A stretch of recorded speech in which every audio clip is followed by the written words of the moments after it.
Ya tengo el placer de estar con Mario Garcés, diputado por el Partido Popular, que hoy, además de preguntarle por actualidad, nos va a presentar su nuevo libro, La huella española en la Ruta 66. Le vamos a preguntar, bueno, pues qué trata en el libro, por qué es necesario comprarlo, Mario, porque al final es lo que le interesa a las personas. ¿Qué se puede encontrar una persona que compre el libro y que lo empiece a leer? Bueno, primero agradecería que la gente comprara el libro y por supuesto que lo leyera, ¿no? Incluso que se preste y se vaya a la biblioteca y se pida, ¿no?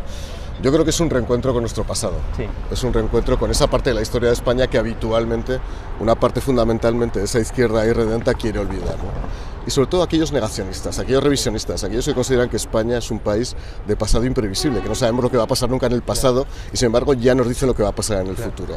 Es una ruta donde vamos descubriendo personajes de la historia de nuestro país a través de historias dentro de la historia y donde, insisto, desde el sofá, desde la distancia transoceánica que pueda haber ¿Y qué siglos abarca? Del 16 al 20, creo, Del 16 al 20. Sí. Nos encontramos desde historia del siglo XX con los grandes cosmopolitas que fueron a Hollywood en los años 20. Desde Gustavino, el arquitecto valenciano que construyó parte de los grandes edificios. Desde Wenceslao Moreno, el tío de José Luis Moreno, el ventríloco, que fue uno de los principales ventrílocos del mundo. O Marcelino Orbés, que fue el mejor payaso del mundo y que nadie lo conocía. Y desde luego también historias como Junípero Serra o el enfrentamiento o el encuentro entre los españoles y los indios. A mí si algo me fascina de España, Mario, es que hay mucha gente que rechaza, que aborrece, que abomina de su historia, y esto no lo encontramos en otros países. Entonces es necesario labores como el tuyo de, bueno, pues de destacar nuestra historia, Sin ¿no? duda, Hugo. Voy a contar algunas cosas que parece mentira que la gente no sepa, ¿no? En el año 1800, el 53% del territorio de Estados Unidos era territorio español. El primer libro que se escribió en Estados Unidos fue escrito por un jesuita. El dólar es el Spanish Dollar porque tiene iconografía española. El primer día de Acción de Gracias fue español. Por consiguiente, que no sepamos ese tipo de cosas y además nos resignemos a que una parte del oficialismo político, fundamentalmente ideológico, acabe abatiendo nuestra historia común, me parece una cosa vergonzante.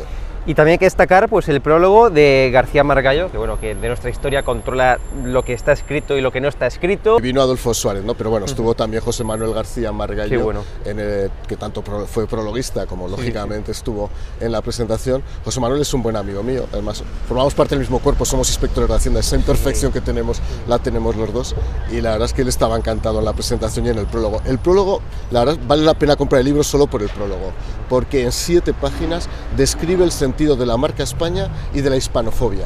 Realmente cómo hay, insisto, una especie de una parte muy representativa de la sociedad española, dirigida por una parte destituyente de la política española, que intenta hacer olvidar parte de los episodios de este libro. Bueno, pues desde aquí invitamos a nuestra audiencia a que, bueno, pues a que compre el libro y también a que lo lea, porque a veces hay gente que compra los libros y que luego no se los lee. No lo dudes. El otro día vendí 140 en la presentación, fue un éxito, había un montón de gente y me está costando encontrar gente que lo haya leído todavía. Digo, ¿pero lo habéis leído o no lo habéis leído? Por favor, leedlo.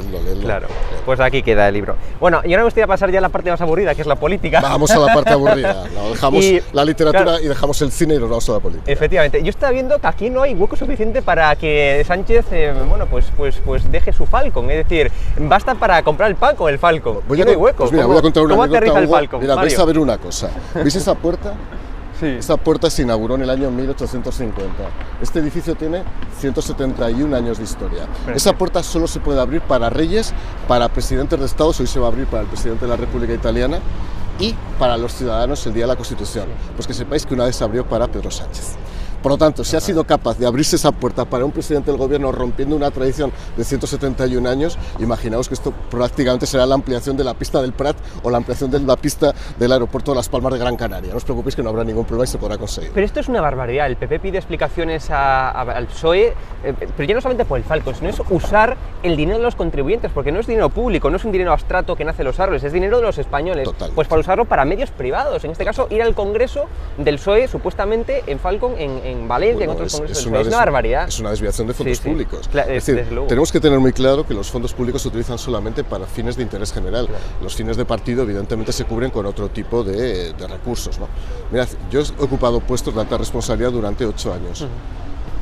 más allá de cuando acompañaba a sus majestades los reyes, que sí que utilizaba el Falcon, solo utilicé una vez el Falcon, y fue precisamente en el accidente de Angrois, el accidente de Santiago de Compostela, porque era necesario llegar ahí a la hora y media de haber tenido lugar el accidente. Como subsecretario del Ministerio de Fomento nunca volví a utilizar un Falcon. Éramos extraordinariamente escrupulosos en los ministerios a la hora de utilizar los medios públicos. Los medios públicos, y este es un sentido muy patrimonialista de la izquierda española, solo se utilizan para atender fines de interés general, no para, evidentemente, las juergas, fiestas partidistas de Pedro Sánchez. Pero estamos ante el gobierno más grande de la historia, no solamente en ministerios inventados, como decimos, y es que esto es así, sino que también además en asesores, más de 1.200 asesores en altos cargos. El otro día hablábamos de Ábalos, ¿no? Y Ábalos, además de eso que contó Kitty Garat en el The Objective, también pues hemos descubierto que puso en altos cargos a toda su familia y parte de amigos, entre ellos a Koldo García, a su exmujer o a su mujer actual, que está en vías de separación, parece.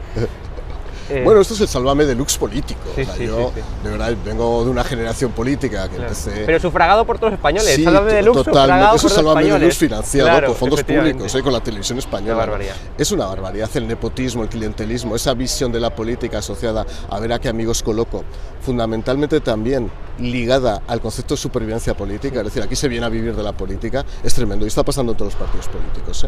O regeneramos realmente la política y vemos que tienen que estar los mejores.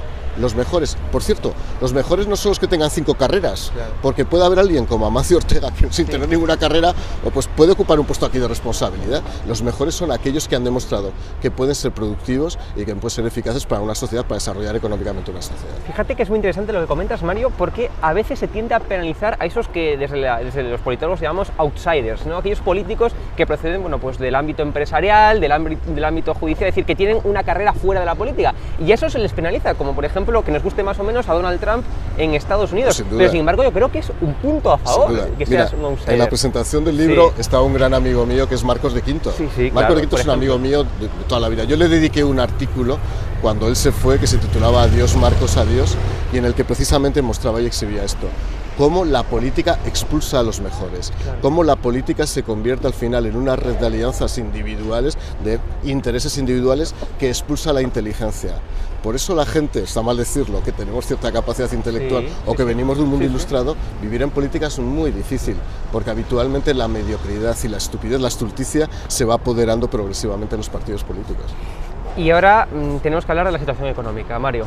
Tú, que sabes 1000 veces más que yo de economía, de hacienda, de fiscalidad, es decir, no hay nadie que se cree las cuentas fake de Sánchez. Y esto es muy grave, es muy peligroso que, insisto, no haya ni la AIREF, ni el Banco de España, ni las grandes firmas, ni más recientemente Bruselas. O sea, no hay nadie, digamos, que avale ese casi 7% de crecimiento que asegura o que saca pecho, ¿no?, el Ejecutivo. Pero esto es muy grave porque los presupuestos del año 2022 están hechos en base a esta previsión. Entonces, claro, si la base está mal, digamos, el edificio, por así decirlo, hablando en plano metafórico, que se construye por encima, va a estar también mal. Totalmente, es decir, todo lo que se ha construido sobre la base de unas hipótesis macroeconómicas está encaminado a que no se cumpla. Vamos a ver, para que la gente nos entienda. El Partido Socialista vino a decir a principio de año que este año íbamos a crecer en torno al 10%. La gente no mide mucho estos los porcentajes, que será exactamente era el 9,8, vamos a acabar en el 4,7, es decir, la mitad. Eso significa que hemos perdido 60.000 millones de euros por el camino este año. 60.000. Yo recuerdo cuando yo formaba parte del gobierno como secretario de Estado del gobierno de Rajoy, cuando nos equivocamos una décima, que eran 1.000 millones de euros. Nos decían barbaridades. Se equivocan en 60.000 millones de euros y ya está. Pero quiero recordar que el déficit estructural es el más alto de Europa. Quiero recordar que el nivel de desempleo juvenil es el más alto de Europa. Quiero recordar que mientras a los jóvenes os dan un bono cultural de 400 euros, os endosan una deuda de 5.200 euros, que es la deuda que se ha generado en 2 años. Quiero recordar que el nivel, la ratio de deuda sobre riqueza nacional es la equivalente al año 1898, en la depresión del año 1898. Por consiguiente, pueden contar lo que quieran. Pueden vivir el efecto placebo de que aparentemente hay un rebote con los fondos que no se están ejecutando por otra parte comunitarios. Pero la gente está muy cansada, está hastiada y yo creo que han descubierto que esto todo es una gran mentira. Y vamos a hablar ahora de la microeconomía, de lo que le afecta al bolsillo de la gente, que esto al final también es lo más importante. La macroeconomía es muy importante y tiene su producto la microeconomía. Pero la inflación, la subida altísima, exagerada del IPC, que eso es palpable cuando vas a comprar, fruta, la comida del día, vas a echar gasolina, eso es palpable, eso afecta a los bolsillos de la la gente. ¿La inflación es algo pasajero, es algo que va a pasar rápido o es algo que va a afectar de lleno a los españoles? Bueno, está afectando de lleno a los españoles, pero es que va a seguir afectando de lleno a los españoles. Y no lo digo yo, lo dice el Banco Central Europeo, lo dicen las instituciones comunitarias. La inflación se va a mantener a unos niveles altos prácticamente hasta final del año que viene. ¿Eso qué significa? Que se ha encarecido la cesta de la compra. Por supuesto, seguimos teniendo una crisis energética, suministro energético importante que encarece la energía y que puede provocar suministros o problemas de abastecimiento de gas, y se ha producido una interrupción de las cadenas de suministro de algunos bienes. Si se rompen las cadenas de suministro, las cadenas comerciales internacionales, ha habido problemas de abastecimiento ya en algunos bienes. Simplemente una reflexión. Si hace 10 años y vivimos otra crisis, alguien nos llega a decir que estamos ahora mismo preocupados a las puertas del invierno por si vamos a tener la luz, si vamos a poder pagar la luz, si vamos a tener gas, y si estamos en estas condiciones de que se pueden suspender algunos suministros, pensarían que estamos hablando de Cuba o de Venezuela. Totalmente. Es Madrid, hoy, que estamos haciendo esta entrevista, año 2021, noviembre del 2021. En reforma de las pensiones, sindicatos, gobierno, no se cuenta ni tan siquiera con la palabra de la COE, de los empresarios. Bruselas ya ha avisado que va a penalizar a España. Otra barbaridad más. Pues fijaos, vamos a ver, esto es como los impuestos. De hecho, las cotizaciones sociales son impuestos. Sí. Para incrementar los ingresos del sistema de la seguridad social caben dos posibilidades: o incrementar las cotizaciones o incrementar la base del empleo, es decir, haces crecer el empleo en España. Es lo que hacemos nosotros los liberales en la economía. Nosotros no subimos los impuestos, lo que subimos es la riqueza para habrá que más esos gente, impuestos, y habrá más gente que pague impuestos. Es claro. evidente. O sea, es evidente, me cae de cajón. Pues aquí no, aquí el sistema es el contrario. Aquí directamente es: vamos a incrementar las figuras tributarias, en este caso las cotizaciones sociales, por cierto, haciéndolo recaer mayoritariamente en un 66% en el empleador. ¿Qué supone eso? Un desincentivo a la creación de empleo. Si estamos en un momento de salida, de aparente recuperación, que es un mero rebote técnico, como se está viendo por los problemas que tú has manifestado, que algunos son crónicos, lo que no puedes hacer es gravar todavía más las expectativas de crecimiento de las empresas. No les sometas a un gravamen adicional, que es lo que está haciendo el gobierno socialista.